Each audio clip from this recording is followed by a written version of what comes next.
Buenas tardes, Lila. Si tú no estás de acuerdo con algo, levanta la mano. Bueno, para mí, como comprenderéis, un grandísimo placer presentar una conferencia, porque esa es la dimensión de su aportación, de Ruby Clara Gudrun Gadiar. Y ella, que está a punto de terminar sus estudios de historias, se encontró con Juan Rulfo, con Comala, y eso ha incidido en su forma de sentir y muy fundamentalmente en su conciencia, porque Rulfo, en sus dos únicas obras, que fueron tres realmente, la tercera, El gallo dorado malograda, no por él, sino porque lo convirtieron en un guión y después no pudo recuperar el texto original y eso ya él no pudo rehacer esa tercera novela. Y se quedó con su colección de cuentos del 53 y que reunió al final de haber ido publicando, así a sueltas, en El llano y llama. Y después ya del 55 publica Pedro Páramo, que es una novela que establece un gozne en la historia de la literatura, de tal manera un antes y un después en las letras hispánicas, aunque Borges decía y aún en toda la literatura. Tal fue la contundencia de la aparición de esta obra. Él creó el reino, el territorio de Comala, donde se producen estas grandes tragedias a las que él muestra no solo un compromiso de carácter ideológico, sino un sentimiento muy poco corriente, el de la compasión. Pero no la conmiseración, sino la compasión, sentir con el pueblo de Comala, con el pueblo mexicano, después de la revolución que no acabó con los latifundios y que no estableció una reforma agraria, con lo cual los problemas gravísimos de la tierra y sus características históricas que se manifiestan en la guerra civil de las cristianas a la que ella se va a referir. Bien, Comala es el territorio que él inventa, pero no un invento. Antes lo hizo Wellness Thorner. Después nosotros tuvimos Macondo, actualmente tenemos Celama de Luis Mateo Díez y también tenemos unos muy antiguos de que él no quería acordarse cómo se llamaba. Don Miguel de Cervantes también creo, y no soporte tal. Pero ella se aproxima a esta gran obra desde el punto de vista histórico. Ruby, como he dicho, está terminando sus estudios de historia, está a punto de graduarse. El trabajo que nos va a presentar tiene que ver con su trabajo final de carrera, que es un texto muy bien elaborado, que yo la única cosa que no me gusta es ese encorsetamiento a lo que la universidad moderna exige ahora a los estudiantes, que la verdad es que tendrá su sentido, pero no es el caso. Aquí eso va a quedar totalmente obviado. Y establece un planteamiento histórico desde un punto de vista con una base ideológica muy fuerte, porque ella, Ruby, es una persona con conciencia de clase, es una persona ecologista, es una feminista y es una persona pacifista. Entonces, esos puntos de vista son muy actuales, muy modernos y establecen una aportación diferente al discurso estrictamente académico. Y yo siempre le he agradecido y le he aplaudido, porque esa es una línea en la que la forma de concebir el mundo de las mujeres hace una aportación muy valiosa. Quizá la aportación más importante que va a ser que escapemos de lo que se avecina, y muy particularmente del fascismo. Así que, Ruby, yo estoy encantado de que tú estés aquí, que de nuestra charla, y la verdad es que a mí me gustaría hacer tiro. Bueno, mucha suerte. Muchas gracias. De cara a introducir el tema, primero quería dejar claro que, bueno, este acercamiento a la literatura y a la imagen, ¿no?, como una fuente para estudiar fenómenos sociales e históricos determinados no es nada nuevo. Ya empieza en el siglo pasado, tenemos la Escuela de Annales de Francia, tenemos distintos recorridos desde el punto de la historia cultural y social que han tenido en su foco pues artes o distintos tipos de manifestaciones artísticas pues en toda su variedad, ¿no? En este sentido, el artista veremos cómo a lo largo de la historia entrega tanto parte de sí mismo como de su obra al mundo que lo ha creado, y en ello configura una suerte de catarsis, y en ello Juan Rulfo para mí es exponente, porque la literatura y tanto la literatura como su fotografía configuran un producto a estudiar, tanto como una fuente de acercamiento a otras cuestiones que para mí son harto interesantes en lo que respecta a la historia social.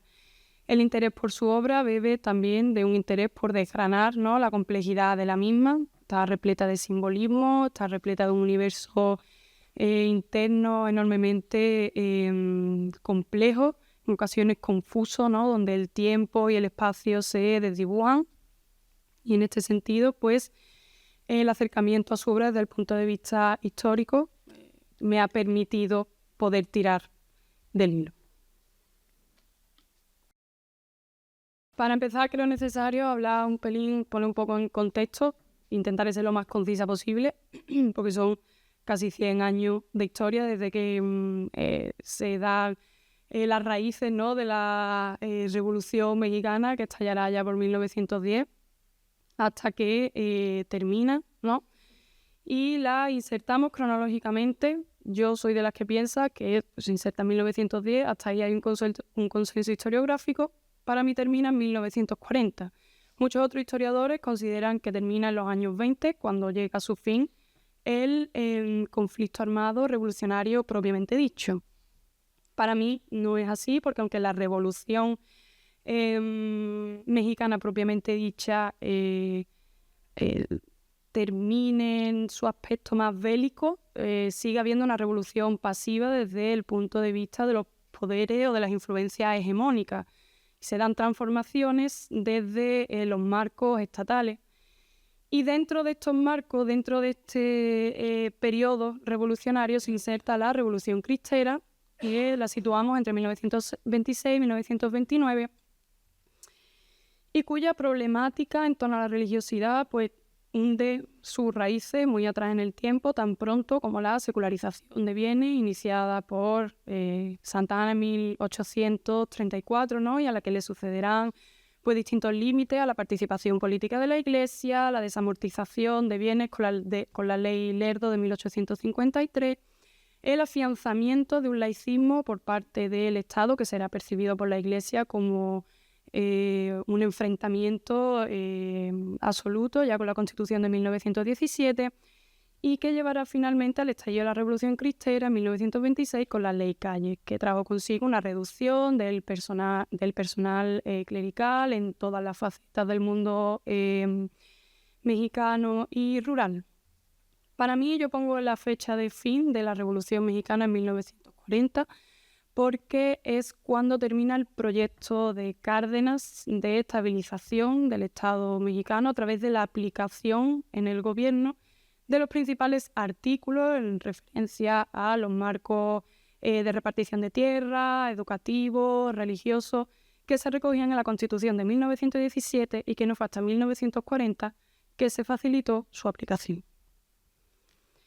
En este sentido, la Guerra Cristera, uno de los conflictos más violentos de la historia del siglo XX, en ocasiones olvidados de la historiografía más occidental, termina en 1929, pero el fin de la Guerra Cristera como tal no tuvo, un punto y final limpio, porque a la hora de realizar tratos entre cristeros y gobierno, realmente, aquí lo menciona Urrutia, leo, no se contó con la opinión de los cristeros ni de la Liga Nacional para la Defensa de la Libertad Religiosa, se ignoró la posición de otros obispos y la única garantía de que las cosas habían cambiado en cuestiones religiosas fue la palabra del presidente. No hubo ningún documento que ratificara los arreglos en 1929 y no se cambió la ley en una sola coma.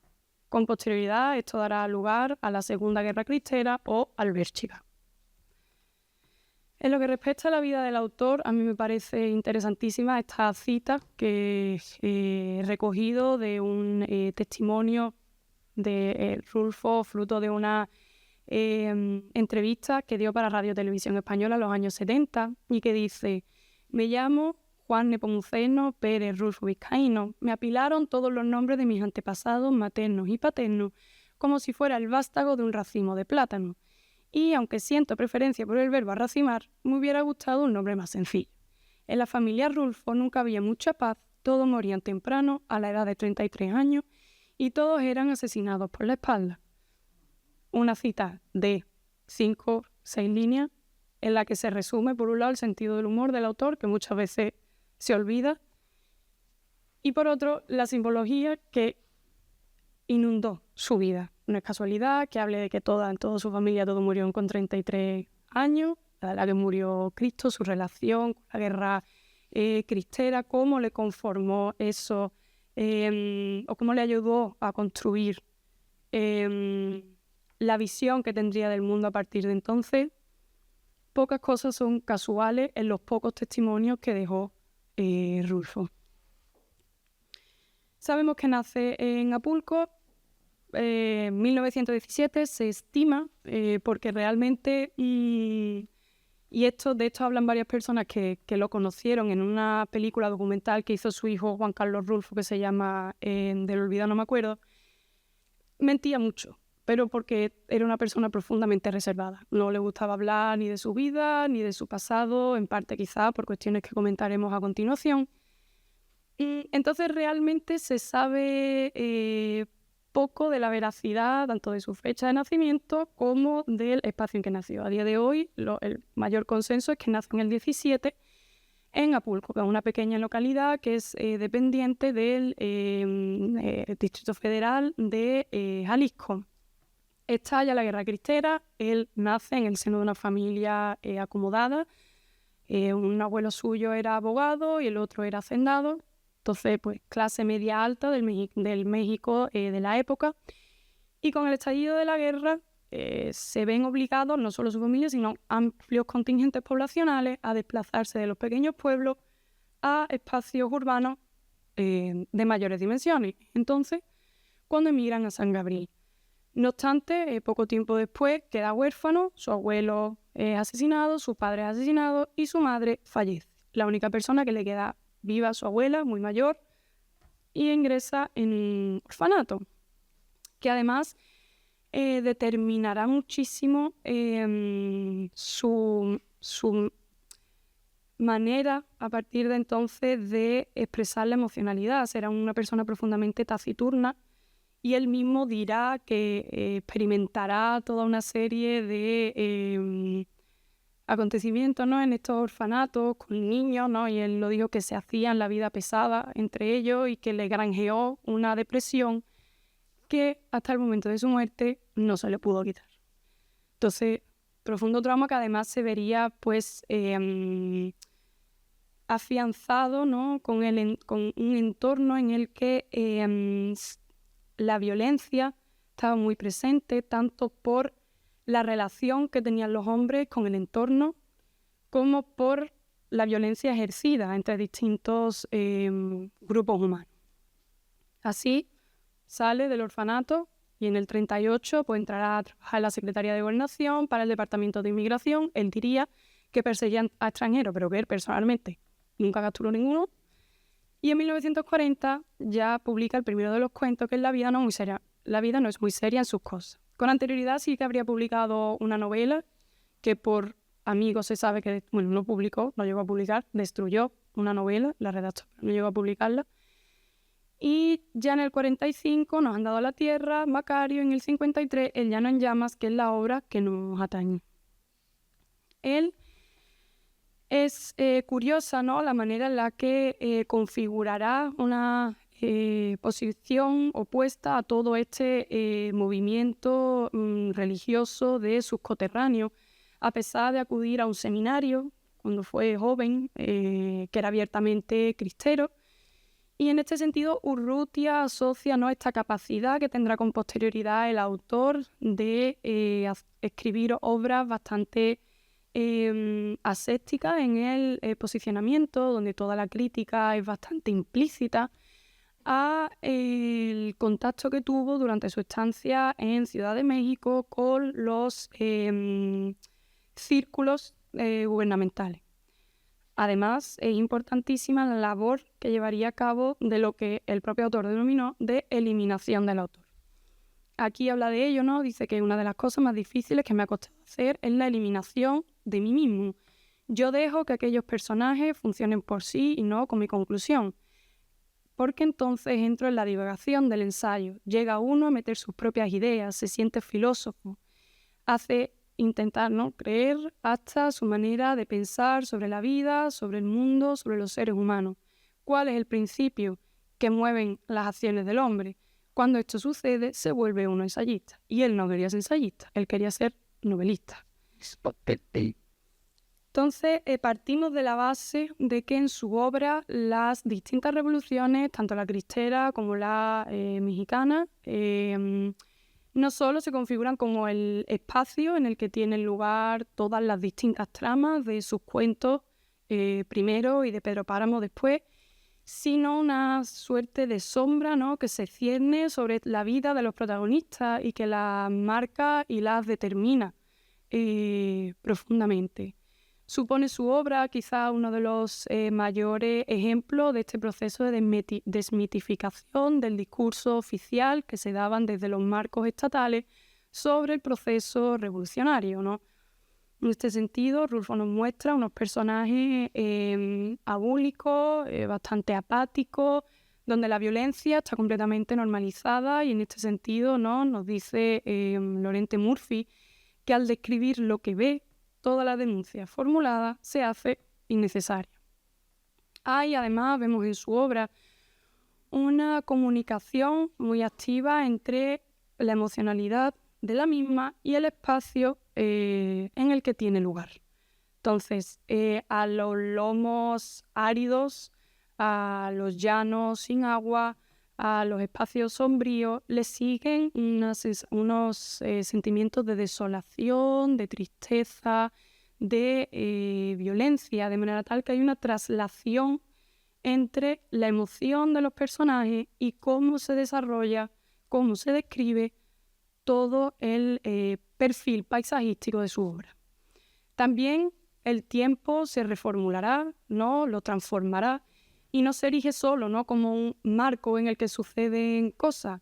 También es una metáfora. Veremos cómo el tiempo en su obra se rompe, se hace fragmentario o se vuelve circular, ¿no?, como una especie de eterno retorno a un espacio de desolación, de violencia, de soledad, de la que sus personajes no pueden escapar.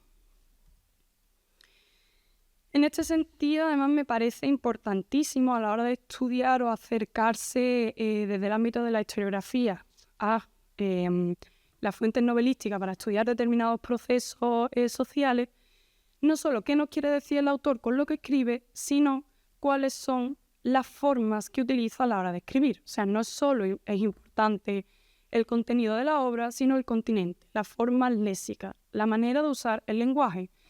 El uso consciente del lenguaje en este sentido es esencial porque ahí, ya lo dijo Lillo en 2017, ¿no?, tiene una pluralidad asombrosa en cada instante de su existencia. Es decir, el lenguaje no se manifiesta igual para todo el mundo.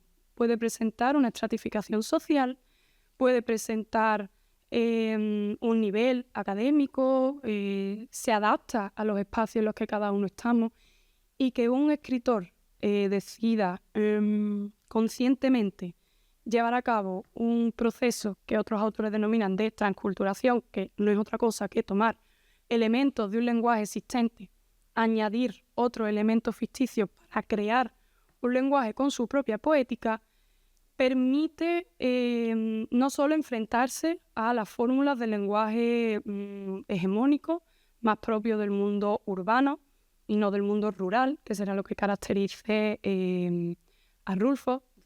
Ya lo diría Juan Villoro en 2016, ¿no? Hablaría que una de las principales cuestiones que caracteriza a Juan Rulfo en este sentido es el empleo del lenguaje no urbanita, a diferencia, ¿no?, de otros autores como Borges, Cortázar. Él se aferra a lo rural y en un momento en el que están teniendo lugar procesos de centralización cultural, en el que lo que prima es el lenguaje fundamentalmente urbano, porque es el lenguaje donde están las élites, que haga un hincapié en el uso del lenguaje rural con la variedad de sus formas y manifestaciones, nos deja patente la intencionalidad del autor de enfrentarse a un discurso hegemónico, ya no solo desde lo que nos dice su obra, sino a través de la forma misma del lenguaje. Por lo tanto, a través de este uso de un lenguaje rural, recupera y visibiliza una comunidad que se había visto social y económicamente marginada antes y después de la Revolución. Aquí, por ejemplo, pongo un fragmento de la cuesta de las comadres, en el que hay una reiteración constante de una misma estructura léxica muy propia, ¿no? Un lenguaje como más coloquial, a pesar de que se presenta escrito, ¿no? Y dice, si no es mucho decir, ellos eran allí los dueños de la tierra y de las casas que estaban encima de la tierra, con todo y que cuando el reparto, la mayor parte de la cuesta de las comadres nos había tocado por igual a los 60 que allí vivíamos, y a ellos, a los torricos, nada más que un pedazo de monte con una mezcalera nada más. Pero donde estaban, desperdigadas, es como una repetición léxica sin seguir quizá, ¿no?, los parámetros narrativos propios de una intelectualidad o de un lenguaje más intelectual. Hablamos entonces, aprovechándonos este comentario en la cuesta de las comadres, de los cuentos que nos hablan más explícitamente de la cuestión de la tierra en el México de estos años. El caso de la cuesta de las comadres es quizás uno de los ejemplos más paradigmáticos, ¿no?, de la consecuencia que tuvo las reformas agrarias con la privatización del ejido, que eran los espacios comunales que tenían los distintos pueblos, que se parcelaron y se procedieron a su subasta, que no dio lugar más que a una pervivencia de los caciquil, porque el campesino realmente no tuvo derecho sobre la tierra, sino sobre el usufructo de esa tierra. Todas estas circunstancias crean una serie de condiciones de hambruna y de desolación y desesperación, que todos sabemos que pues a la mínima de cambio, cuando la gente tiene hambre, salta el chispazo de la violencia.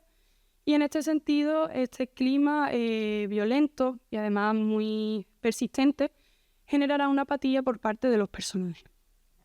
Entonces sabemos, ¿no?, que el acto violento aparece entonces como una reacción casi trivial a los fenómenos del entorno, ¿no?, de estos individuos que están acostumbrados a concebir el absurdo de sus vidas, a las que muchas veces ni siquiera dan importancia. Aquí puse el ejemplo, ¿no?, también de un fragmento de la Cuesta de las Comadres en el que dice, spoiler, no sé si lo habéis leído, ya no llamas, yo si no lo habéis leído lo recomiendo, merece la pena, aunque vayáis a recibir varios spoilers de la presentación de hoy, pero leo, esto sucede después de que uno de los protagonistas asesine a un amigo de toda la vida por una rencilla en cuestiones materiales. No quiero dar más información por si alguien tiene interés en leérselo. Dice, ya la luna se ve metido del otro lado de los encinos cuando yo regresé a la Cuesta de las Comadres con la canasta pizcadora vacía. Antes de volverla a guardar, le di unas cuantas zambullidas en el arroyo para que se le enjuagara la sangre. Yo la iba a necesitar muy seguido y no me hubiera gustado ver la sangre de Remigio a cada rato. Como el que mata, como el que come. Realmente no hay una diferencia establecida entre un acto y el otro. También hablará en este cuento de cuestiones como la despoblación de Jalisco, que a partir de los años 50 pues experimentaría un proceso de desolación importante porque se cortarían las vías para el acceso al sur de la región y bueno, no haría más que envejecer a la población que ya pues de por sí la mano de obra pues no estaba demasiado equipada.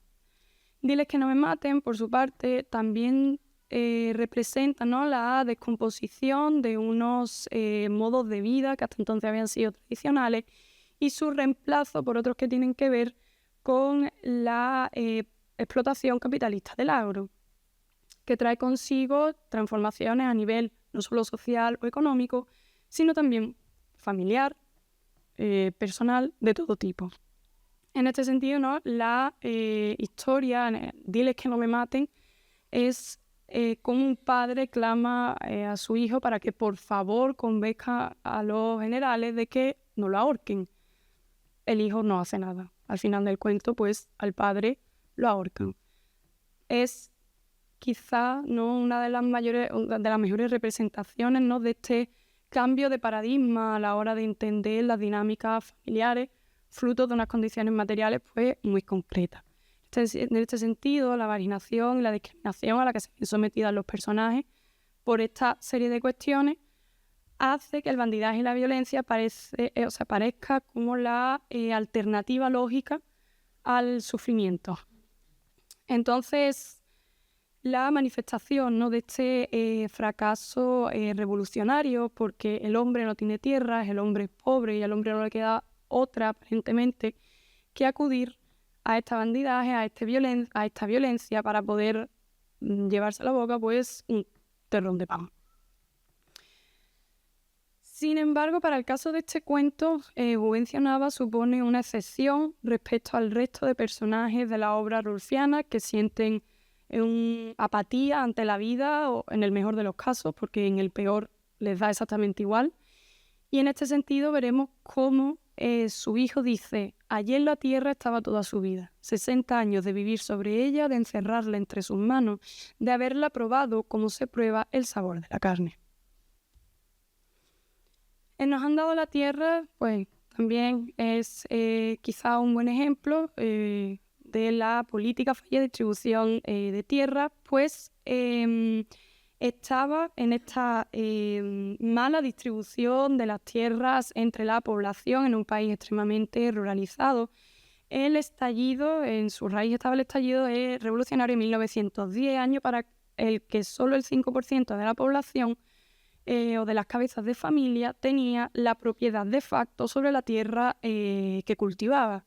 Sabemos que se llegaron a movilizar, ¿no?, 63 millones de acres para poder favorecer que estos individuos que habían estado cultivando en latifundios que no eran propios pudieran acceder a una tierra de su tenencia.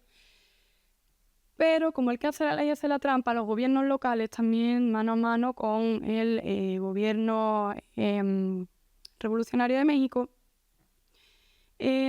o bien, claro, esto también acordado del gobierno, o bien se reservaron para sí 150 hectáreas a modo de compensación por el usufructo que se podría llegar a perder. Bien se reservaron esas 150 hectáreas para el cultivo en las zonas a elegir del territorio, bien decidían recibir la indemnización por el valor total de las tierras que perdían, para volverse a comprar tierras en los mejores espacios de México.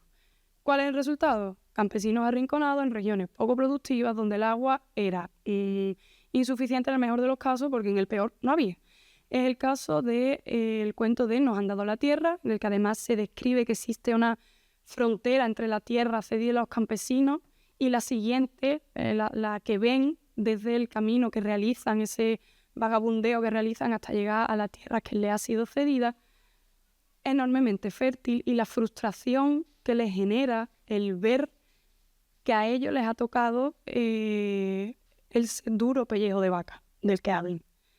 Entonces, ya no solo en este cuento se habla de esta incompetencia gubernamental, sino también de una barrera comunicativa muy bien instrumentalizada por el gobierno revolucionario de México, porque cuando estos campesinos van a quejarse al gobernador, lo que le dice al gobernador es al latifundio al que tienen que atacar, no al gobierno que les da la tierra.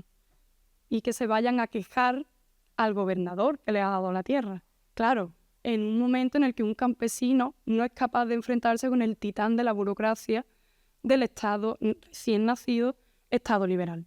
Entonces, claro, esa barrera comunicativa está muy bien instrumentalizada por un gobierno central que refuerza esta fórmula de opresor y oprimido que existía antes de la revolución, pero que realmente no ha cambiado, es un cambio inmóvil.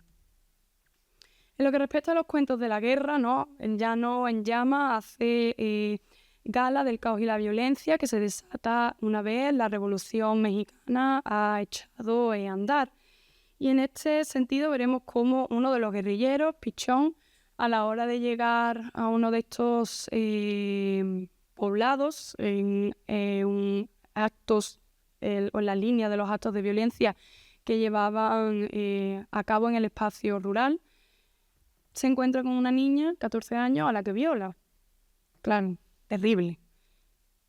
Y en todo este proceso, ¿no? Porque además la voz del narrador se sitúa en los años... Bueno, hay autores que la sitúan en los años 50, en un periodo de pacificación, y es como si el mismo Pichón estuviera narrando desde mucho tiempo atrás lo que en sus años de juventud, los horrores que llevó a cabo en sus años de juventud. Habla, ¿no?, de cómo el impulso inicial de la revolución tuvo un fuerte carácter popular, que luego pues, se fue disipando con el tiempo porque terminaron primando las ambiciones personales de los distintos caciques y caudillos. Y la impasibilidad con la que se tratan las cuestiones violentas nos habla mucho también de la manera en la que todos los personajes de Rulfo viven muchas vidas de violencia en una sola. Pues el entorno que les rodea es violento, la gente con la que tratan es violento, ellos se vuelven violentos. Entonces, constituye en última instancia un retrato muy trágico, ¿no?, de aquellos que sufrieron las consecuencias más duras de la revolución. En este caso, la principal es ella, porque cuando Pichón lo capturan y sale de la cárcel, a quien se encuentra esperándola es a esta otrora chica de 14 años que ya ha parido un hijo que es suyo y que no le queda otra que quedarse con él. Porque ¿qué hacía sino una mujer tan pequeña, violada, en el México rural, tan violento de los años de la Revolución? Entonces, es quizá uno de los cuentos más violentos y más crudos. Y al respecto hay un diálogo que es el del final, va otro spoiler. Ella dice: tengo un hijo tuyo, allí está. Quítate el sombrero para que te vea tu padre. Y él piensa: el muchacho se quitó el sombrero, era igualito a mí, con algo de maldad en la mirada. Algo de eso tenía que haber sacado de su padre. Ella le contesta: también a él le dicen Pichón, pero él no es ningún bandido. Él es gente buena. Yo agaché la cabeza. En la noche que la dejaron solo, al igual que en El Llano en Llamas, que es cierto que no lo he mencionado, pero hay referencias explícitas a bandidos o a revolucionarios que lucharon junto a Pancho Villa, que es uno de los grandes caudillos de este periodo revolucionario. La noche que la dejaron solo también hace una referencia explícita a la cristiada, porque para nuestro protagonista su salvación es haberse quedado dormido una noche en la que descansaban yendo por los llanos y los bosques del medio y la sierra del medio rural mexicano, intentando escapar de la Guardia Federal que iba tras de ellos. Este chico se queda dormido y en la mitad final del libro, cuando él ve que lo han dejado solo, echa a andar y con lo que se topa a lo lejos es con sus 2 tíos ahorcados, que es con lo que iba, y a los 3 guardias que lo habían capturado.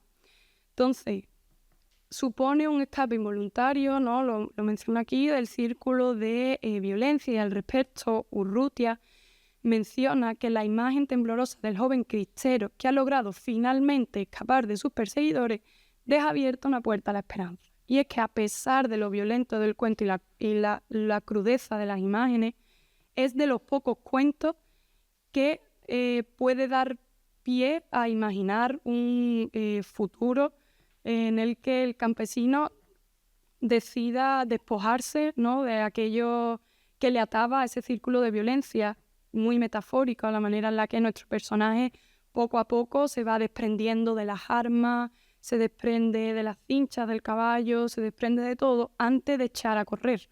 Porque además su vida se ha reducido a eso, un continuo correr al filo de la muerte. Entonces, claro, deja abierta esa puerta a la esperanza. No obstante, no se abandona en ningún momento la gratuidad de la violencia, que duda cabe, ¿no?, cuando los soldados dicen entre ellos: mi mayor dice que si no viene de hoy a mañana, hagamos con el primero que pase y así se cumplen las órdenes. O sea que al final también la población civil, no solo la que estaba en conflicto, era víctima colateral de todo esto, que duda cabe. En lo que respecta a la reforma educativa, que se dará sobre todo durante el gobierno de Cárdenas, el Lubina supone un una crítica no solo a este intento de imponer una supuesta idea de progreso que estaba en descrédito total entre la población rural y que ingenuamente pensaba que podía llegar a implantarse en una población profundamente reaccionaria como era la del campesinado mexicano, sino también en una mentalidad colonizadora y la crítica, situación de olvido y aislamiento en la que se encuentran sus personajes.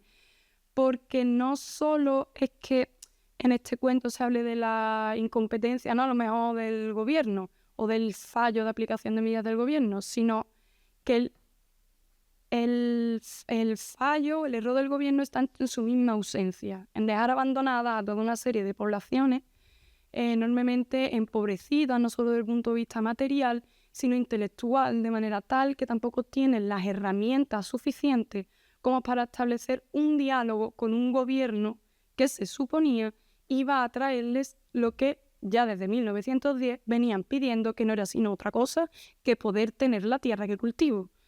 Entonces se da un encuentro irresoluble, ¿no?, entre dos mundos representados por este profesor que pretende ir a Lubina, pues esta idea de progreso, y ese campesinado más reaccionario. Así, por ejemplo, hablando, ¿no?, de esta idea de abandono, dice que el señor ese solo se acuerda de ellos, el señor ese es la personificación del Estado, cuando alguno de sus muchachos ha hecho alguna fechoría aquí abajo. Entonces manda por él hasta Lubina y se lo mata. De ahí en nomás no sabe si existe. Entonces es como para reprimir sí, pero para el resto de cosas no. Es un cuento profundamente crítico en la obra de Ruth.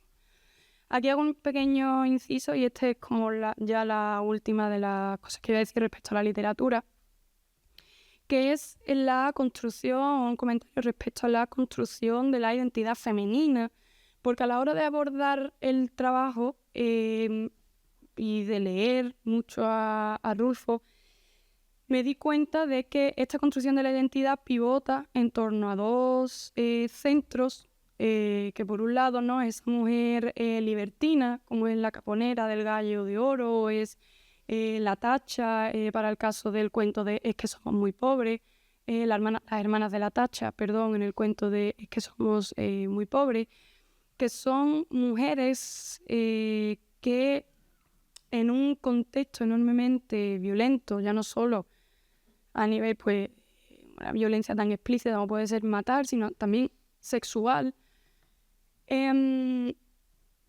se hacen con eso, y ellas mismas, en un intento por salvaguardar su integridad física, pues se fugan con uno y con otro, intentan conseguir dinero a través de, pues, favores sexuales, a través de... Se verá algo también, pues, muy propio quizá de un ambiente revolucionario tan violento como es el del contexto en el que Rulfo creció. Y del otro lado tenemos la mujer redentora que bien libera, ¿no?, al hombre de la violencia propia de los años de revolución, como es Susana San Juan o Dolores Preciado en Pedro Páramo, o bien aquella que es redentora de la violencia por sobreviviente a esa violencia, como es el caso de la esposa de Pichón en El Llano en Llamas, como ya lo he comentado, que se aferra a cualquier oportunidad que le dé la vida para poder sobrevivir en un ambiente hostil que no hace más que maltratarla. Esta cuestión de la mujer en el caso de Rulfo, hasta lo que yo he leído, está poco trabajada, es un filón muy interesante porque hay mucho de lo que sacar. Y en este sentido, a la hora de hablar, ¿no?, de esta mujer como libertina, como redentora, no es ni romantizar la situación en la que estaba, ni es victimizarla. Es simplemente establecer un paralelismo con el estado de las cosas. Es una muestra, ¿no?, de la violencia que ejercía contra ellas el mundo que la rodeaba. No por ello tuvieron obviamente un papel pasivo en toda la historia de la revolución, de la guerra cristera. Hay que recordar que hasta hace no muy poco el espacio de socialización de la mujer era la casa y la iglesia. Entonces, claro, en un entorno donde ella era la garante de el traspaso de conocimientos dentro del seno de la familia, por un lado, luego por otro lado, en un entorno muy determinado, ¿no?, por estos mensajes que daban los clérigos en las iglesias, donde había círculos sociales femeninos bastante amplios, permitió establecer un acicate por parte de las mujeres a toda la cuestión cristera, ¿no? Entonces, por ejemplo, Rulfo dice: la mujer era la que suplía de armamento y pan, la intermediaria entre el hombre y el cristero. Esto lo dejó pasar por alto el gobierno federal, y mientras las mujeres se movilizaban libremente llevando armamento, era difícil terminar con la guerra. Diría también que en todo Jalisco y el Bajío es la mujer la que manda. No solo eso, la mujer hizo la cristiada porque obligaba a los hombres a ir a pelear. Si tú no vas, es que no eres hombre. Y en Jalisco decirle a un hombre que no es hombre es la peor ofensa.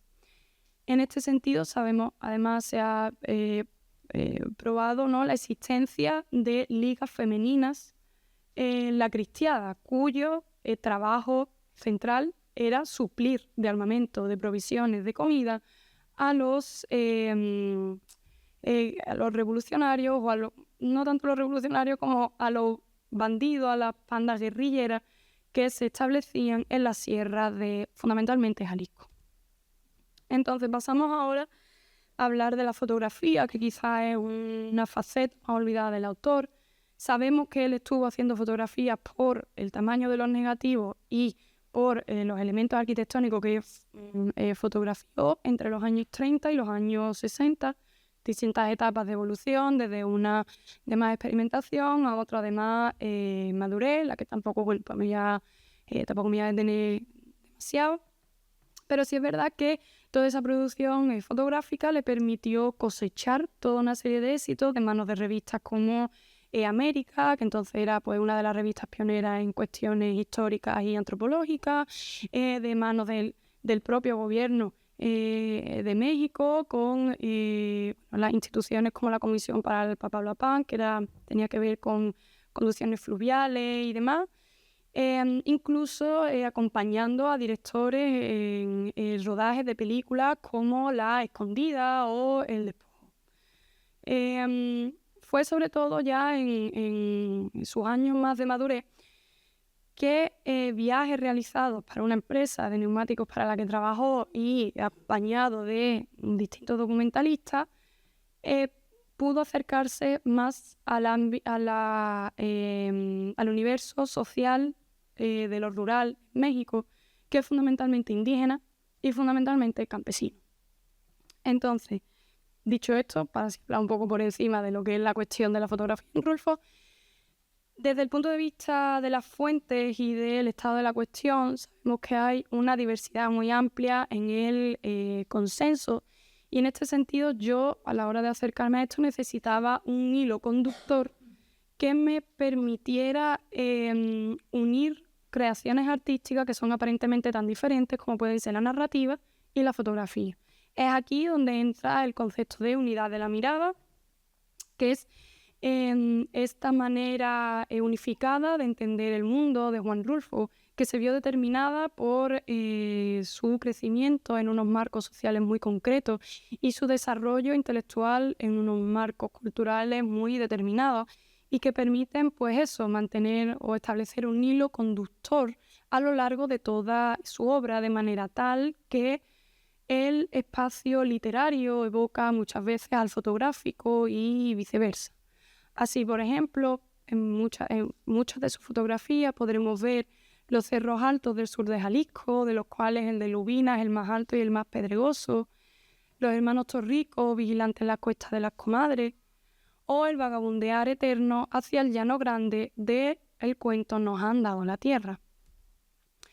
En este sentido, su obra fotográfica y en lo que respecta al paisaje natural oscila entre la representación de las lomas verdes y fértiles de los valles jaliscienses y los espacios más secos, áridos y pedregosos de las sierras, del llano, pero en cualquiera de los dos casos, ambos espacios naturales se erigen como espacios de marginación, tanto social como económica, más que como espacios de asentamiento permanente de seres humanos.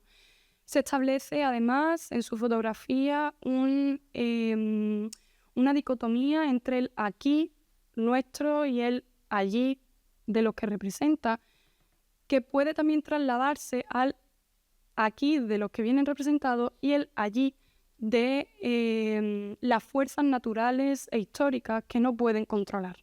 Hay una distancia insalvable, una dicotomía que no se puede superar entre los seres que retrata y las fuerzas históricas y naturales a las que no puede hacer frente. No sería nada este paisaje natural sin el humano, que dotará a estos espacios de la capacidad de ser nombrados. Y en este sentido, veremos cómo Rulfo hará uso de toda una serie de recursos artísticos y de recursos pictóricos para mostrar al ser humano en dos facetas que podremos también observar en su obra literaria. Lo puede representar, ¿no?, como ese ser abúlico, apático, observante del medio del que es víctima y del que a la vez participa, pero ante el que no observa ninguna capacidad de cambio, o bien en el plano de lo no real, ¿no?, mimetizándose con el medio y con la arquitectura, recreando también pues escenas de bailes y celebraciones que elevan al hombre al plano de lo mágico. Esta dimensión diferente de la calidad humana la veremos ya sobre todo y cristalizará especialmente en Pedro Páramo, que es donde ya se forja como realismo, la corriente realismo mágico se forja como algo, pero podemos encontrar un preludio interesante en toda la serie de fotografías que realizaría a lo largo de su vida y que le permitirían establecer un plano plástico a lo que luego sería el plano narrativo. El paisaje arquitectónico también es interesante de mencionar porque, como he dicho al principio, nada es casual en la obra de Juan Rulfo, ni en la novela, ni en la fotografía. Y en este sentido, en vez de intentar proyectar esta idea de desolación y de ensimismamiento a través de la parcelación de los paisajes arquitectónicos que muestra, lo hace a través del deterioro. El deterioro es la muestra última del abandono y la soledad a la que está sometida la población rural del México de estos años. Habrá también una preocupación primordial en torno a la muerte, y si por algo se caracteriza, será por todas las vueltas que le dará a la muerte a lo largo de su obra, desde que empieza con la colección de Doña nos llama hasta el propio Gallo de Oro.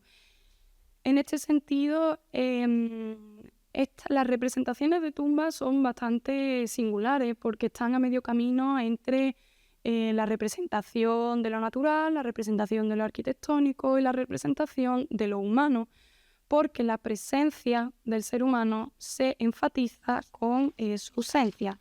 Al respecto quería leer un pequeño fragmento de un autor de referencia que usé para este trabajo y que me parece muy ilustrativo. Dice: ellas, las tumbas, se relacionan con los seres humanos de una manera algo indirecta, ya que nombran antes su ausencia que su presencia. Son un elemento que inequívocamente señala una marca humana. La ambigüedad de estas, de estar relacionadas con seres humanos solamente para señalar que ya no son tales, de construir un vínculo entre la presencia viva que se adivina en el pasado y una ausencia de ellas en el presente. El mismo carácter mediador se refleja en la foto. Asimismo, se repite todo este concepto, ¿no?, que hablábamos para la literatura de este en ningún sitio, a ninguna hora, porque muchas veces el espacio físico se construye a contrario del espacio real. Entonces, por ejemplo, cuando leemos a Juan Rulfo y habla del llano, de este llano seco, y luego uno ve el llano grande de Jalisco y lo que ve son lomas verdes.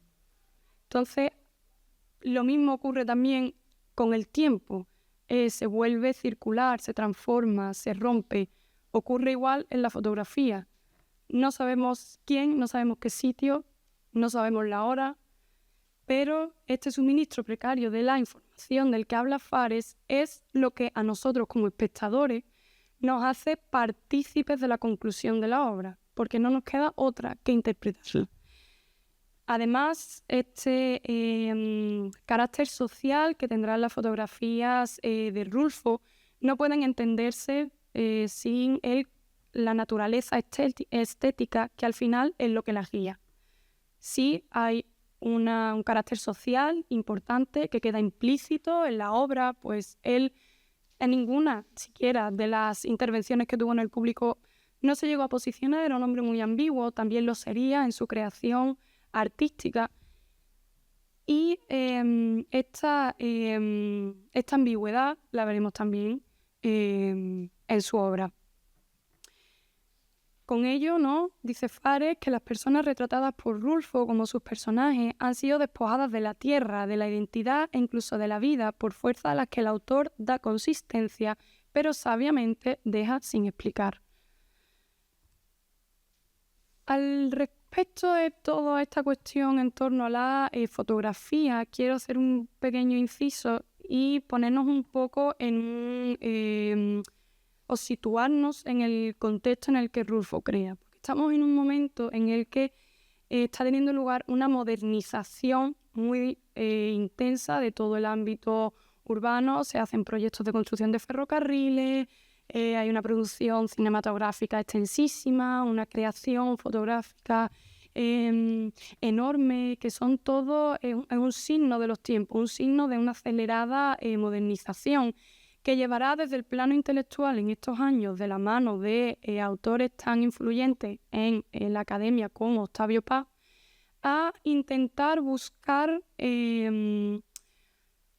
una mexicanidad, ¿no?, una esencia del ser mexicano, porque en estos momentos están entrando o está estableciéndose un choque frontal, una dicotomía entre dos mundos. De un lado, el representado por el mundo rural, ese campesino más reaccionario, más afincado a la tierra, que se considera como más tradicional o esencial, y de un lado el nuevo mundo que se avecina, representado por el fotógrafo y su cámara.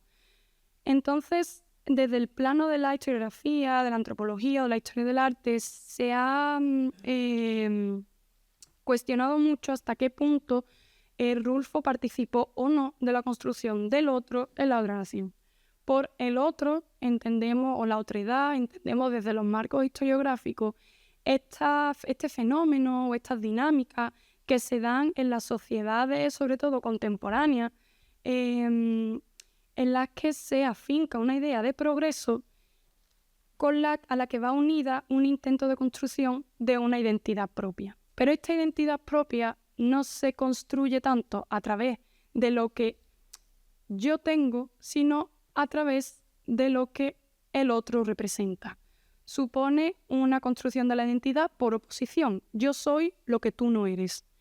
Y si tú eres bárbaro y tú estás afincado a la tierra, eso significa que yo soy progreso y modernismo. Entonces, este es un poco el debate que a día de hoy en torno a la creación fotográfica está más en boga. Y es cierto que no se puede desprender, ¿no?, de la obra fotográfica de Rulfo esta idea de mexicanidad en construcción, ¿no?, de este ser mexicano que está afincado a la tierra, que es espiritualista, que está completamente exento de cualquier referencialidad que no sea la propia. Es decir, la esencia del mexicano debe estar en el campo y debe estar en lo indígena. En este sentido, yo me quise preguntar que hasta qué punto esto es lo que Rulfo, esta construcción del otro, no es lo que Rulfo quería reflejar, o si es lo que por contra nosotros asumimos o es la idea preconcebida que tenemos de lo que se nos está enseñando. Es cierto que no es por ello menos importante, quizás Rulfo no tuvo la intención de crear una otredad ninguna, no por ello el impacto cultural puede ser menor, pero al respecto yo considero que los matices son siempre importantes y que la falta de una intencionalidad y de una escenificación en su obra fotográfica es lo que diferencia la obra de Rulfo de otras creaciones fotográficas más propios del siglo XIX y principios del siglo XX, que exotizan, que fetichizan a grupos humanos que se consideran a lo mejor subalternos o inferiores, como es el caso, por ejemplo, de Clifford en toda la serie de viajes que realizó a finales del siglo XIX a Granada, que se dedicó a impostar, mediante pago, obviamente, toda una serie de escenas de gitanos. Sabemos que la Alhambra estuvo hasta hace relativamente poco poblada por comunidades gitanas, y Clifford se dedicaba a pagar a estas familias para que impostaran una imagen que debía coincidir con la imagen que él, como hombre proveniente del norte superior y representante del progreso, había de tener de toda la serie de comunidades que consideraba inferiores. No es el caso de Rulfo, y yo creo que este matiz es importantísimo y vital.